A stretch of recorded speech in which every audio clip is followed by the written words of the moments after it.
சாந்தி பேசுகிறேன். இன்றைக்கி நான் வந்து தக்காளி தொக்கு தான் செய்ய போகிறேன். ஏன்னா இப்போ வந்து இந்த சம்மரில் வந்து தக்காளி ரொம்ப சீப்பாக விற்கிது. அதனால் இதில் செஞ்சோம்னா இது வந்து சப்பாத்தி, பூரி, சாப்பாட்டுக்கு எல்லாத்துக்குமே சூட்டபுளாக இருக்கும். அது டிஃபனை விட நம்ம சாப்பாட்டில் போட்டு கொஞ்சம் நல்லா ஊற்றி நல்லா பிசைஞ்சு சாப்பிட்டோம்னா ரொம்பவே நல்லாயிருக்கும். அந்த தக்காளி தொக்கு தான் நான் செய்ய போகிறேன். நான் எப்படி செய்யணும் உங்களுக்கு செஞ்சு காமிக்கிறேன். வாங்க வீடியோக்குள்ளே போகலாம். நான் 1 கிலோ தக்காளி நல்லா இந்த மாதிரி கலராக இருக்கிற தக்காளியை பார்த்து நான் 1 கிலோ வாங்கி வச்சுருக்கேங்க. இதில் இதில் தக்காளி தொக்கு செஞ்சால் ரொம்ப நல்லாயிருக்கும். நம்ம ஒரு நல்ல துணியாக எடுத்து அந்த துணியில் வந்து நல்லா இப்படி நல்ல துணியாக எடுத்து இந்த மாதிரி நம்ம தொடச்சிட்டு தான் நம்ம கட் பண்ணணும். அப்போ தான் ஊறுகாய் வந்து ஒரு மாதம் 6 மாதம் வரைக்கும் கூட உங்களுக்கு அப்படி கெடாமல் இருக்கும். தண்ணி எதுலேயுமே ஒரு துளி கூட நம்ம சேர்க்கக்கூடாது. இந்த மாதிரி பூராத்தையும் நம்ம தொடச்சி வச்சுக்கலாங்க. பாருங்கள், இந்த மாதிரி தண்ணி இல்லாமல் நல்லா தொடச்சி எடுத்துடணும். நம்ம வந்து இப்போ கட் பண்ணிக்கலாங்க. கட் பண்ணுறப்ப இந்த நடுவில் வெள்ளையாக இருக்கும் பாருங்கள், இதை வந்து நம்ம எடுத்துடலாம். இப்படி இந்த மாதிரி கட் பண்ணோம்னா இவ்வளோ பெருசு இப்படி வரும். இந்த வெள்ளையை வந்து நம்ம தூக்கி போட்டுடலாம். இந்த சைடு அதே மாதிரி தான் 2 சைடுமே இருக்கிற அந்த வெள்ளையை வந்து நம்ம பூரா கட் பண்ணிவிட்டு எல்லா தக்காளியும் நம்ம கட் பண்ணிக்கலாங்க. பாருங்கள், இந்த மாதிரி எல்லாம் நான் கட் பண்ணி வச்சுட்டேன். மண் சட்டி தான் அடுப்பில் வச்சுருக்கேன். இதில் வந்து மெஷரிங் கப்பில் வந்து ஒரு 1/4 கப்பு எண்ணெய் ஊற்றிக்கிறேன். அப்புறம் தாளிக்கு கொஞ்சம் ஊற்றிக்கலாம். இதில் வந்து நம்ம வந்து இந்த கட் பண்ண எல்லா தக்காளி இதில் சேர்த்திக்கலாங்க. பாருங்கள், இப்படி எல்லாத்தையும் சேர்த்திக்கலாம். பாருங்கள், மிளகா காஷ்மீரி சில்லி மிளகா தான் ஒரு 6-7 மிளகா சேர்த்திருக்கேன். அப்புறம் வந்து புளி வந்து நல்லா அந்த மாதிரி பெரிய எலுமிச்சம்பழம் சைஸு ஒன்று வச்சுருக்கேன். அதை இதுலேயே நாரெலாம் எடுத்துகிட்டு அதை இதோட சேர்த்திக்கலாங்க.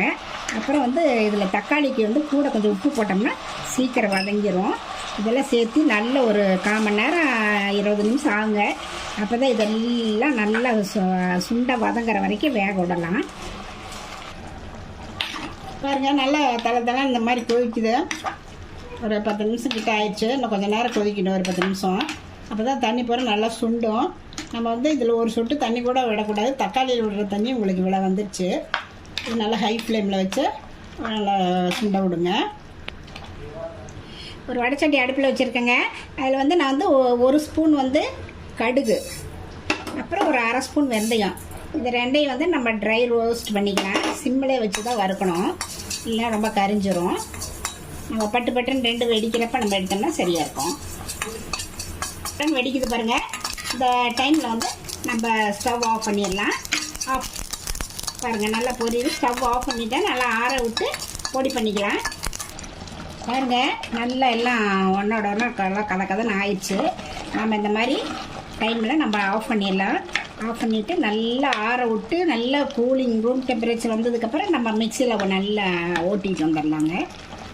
பூண்டு ஒரு 15 பூண்டு எடுத்து விழிச்சு வச்சுருக்கேன். இதை வந்து நம்ம 1-2 அப்படியே தட்டிக்கலாங்க கல்லில் போட்டு.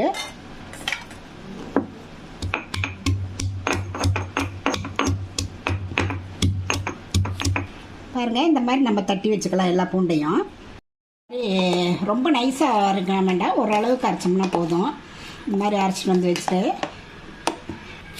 ஒரு பேன் அடுப்பில் வச்சுருக்கேங்க. அதில் வந்து 2 டேபிள் ஸ்பூன் வந்து நல்லெண்ணெய் ஊற்றிருக்கேன். செக்கெண்ணெய் அந்த எண்ணெயில் ஊற்றினோம்னா தான் உங்களுக்கு நல்லா டேஸ்ட்டாக வரும். எண்ணெய் நல்லா காயிட்டுங்க. பாருங்கள், கடுகு வந்து 1 ஸ்பூன் போட்டுக்கலாம். கடுகு நல்லா பொரியட்டும். கடுகு நல்லா பொரியுதுங்க.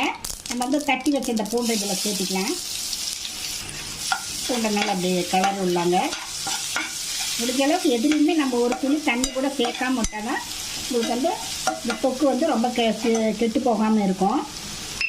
இதுக்கு வந்து பெருங்காயம் கொஞ்சம் வாசத்துக்கு போட்டுக்கலாம். பூண்டு கொஞ்சம் நல்லா வதங்கிட்டுங்க. அரைச்ச தக்காளி பேஸ்ட்டு இதோட சேர்த்துக்கலாங்க. மஞ்சத்தூள் வந்து ஒரு 1/2 டீஸ்பூன் சேர்த்திக்கலாங்க. நம்ம வந்து மிளகா வந்து ஏற்கனவே அதில் போட்டு அரைச்சதுனால இது 1 ஸ்பூன் மட்டும் போட்டுக்கலாம் மிளகாத்தூள். அப்புறம் ஏற்கனவே கொஞ்சம் உப்பு போட்டுருக்குறோம். இது கொஞ்சம் அளவாக போட்டுக்கலாம்.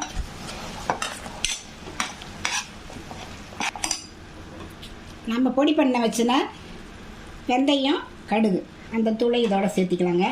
நல்ல எண்ணெய் பிரிஞ்சு வரைக்கவே நம்ம அப்படியே அடுப்புலேயே வச்சு கிளறி விட்டுக்கிட்டே இருக்கணும். இடையில அடி பிடிக்காமல் நல்லா எண்ணெய் பிரிஞ்சு வர வரைக்கும் நம்ம கிளறி விடணுங்க. பாருங்க, இன்னும் நல்லா திரண்டு வரணும், எண்ணெய் பிரிஞ்சு வரணும். அது வரைக்கும் ஒரு 10 நிமிஷம் கிட்ட ஆகும்.